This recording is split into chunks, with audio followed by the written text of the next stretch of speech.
Mother, we were so frightened before when we couldn't find you. I'm sorry. Honey.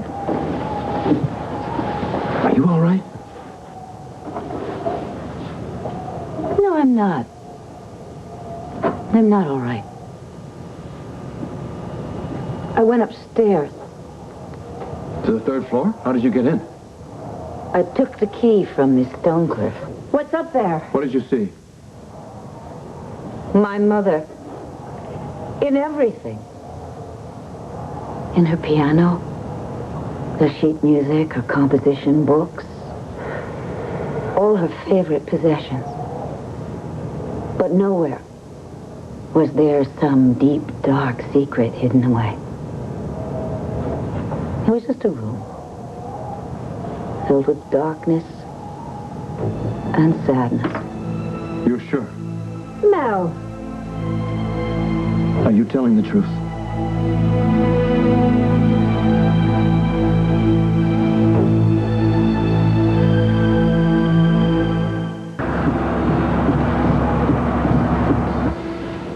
The truth.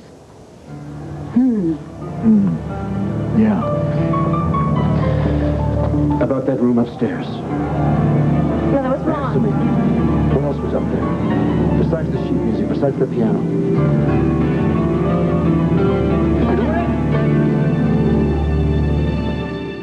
Come on, sweetheart. Come on, come on. Her chest is moving. I can see her breathing. All right. I'm trying for a pulse. Oh, my God. We can't even get an ambulance or call for a doctor here. No, we can't. With the phones down and the roads closed, we're just going to have to wing it. How? How are we going to help her? What we don't do is panic. Come on, honey. All right. I got it. Bring me a candle. Her pulse is slow, but it's strong and steady. Okay, bring the candle in a little closer. Is she responding? Okay. Her breathing is slow, but it's deep. Her pulse is slow. Her eyes are dilated. It's exactly what I expected. She's been drugged. And the way she went out, she got plenty. You drugged my mother. What did you give her? Nothing she hadn't had before. I offered her a sedative. She was glad to take it. I don't believe you. Why would my mother take a sedative? She was all worked up from going upstairs when I begged her not to. I knew what it would do to her, and it did. Everything she saw brought back all the sadness and the guilt she managed to get rid of until you two came along and dragged it out of her again. You figured you just drunk them away.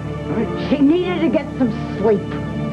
I was grateful I could help her, and she was grateful to take it. There is nothing sinister about this.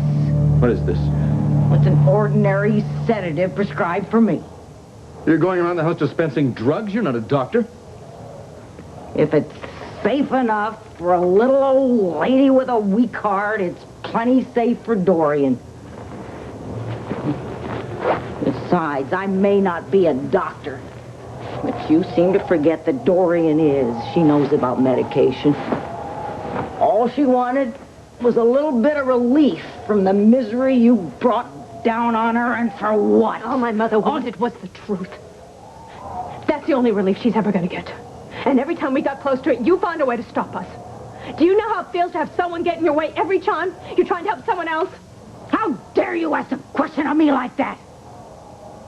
What do you think you're doing to me? And to Dorian as well. With all your prying and poking and stirring things up. Let the dead sleep and let Dorian rest. What kind of rest is she ever going to get? With this stuff, tormenting and distorting her life. All we want is an explanation. Now, why won't you help us? Why should I? Have you helped me? We'll help you. How do you want us to help you? By being quiet and listening, that's how. Now, you listen to what Dorian wants for once and what she says. How do you suggest we do that when she's passed out cold?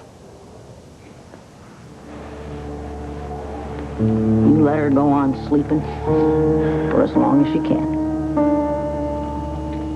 Probably be smart all all of us got some sleep. Lord knows we need it.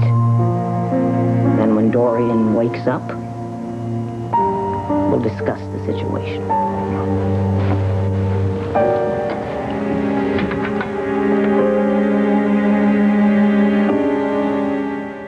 Her color looks good.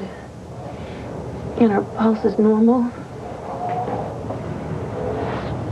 She just looks so helpless. Ever since we got here, my mother's looked like a child to me. She's not a child, Cass. She's a strong woman who's going to get through this. And I've got a plan to help her. As soon as she wakes up, we'll give old Stoney one more chance to come clean. Think she will? Probably not. But each time she tells that story of hers, it gets more and more garbled. That plays right into my hands. As soon as possible, I want you to take Dorian back to Landview, and I'll stay here and go straight to the cops. Mel, have we got enough? I'm afraid they're going to think we're a couple of cranks. Stonecliff has lived here forever, and we're just strangers. I know.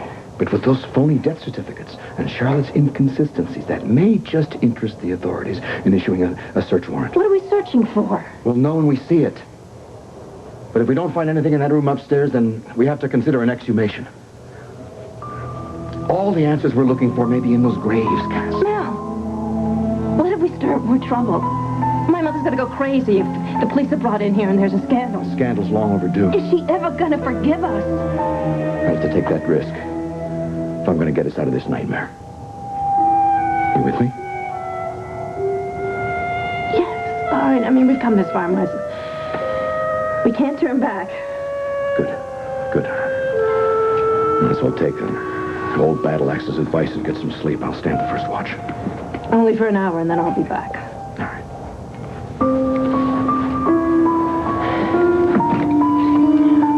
Here you go.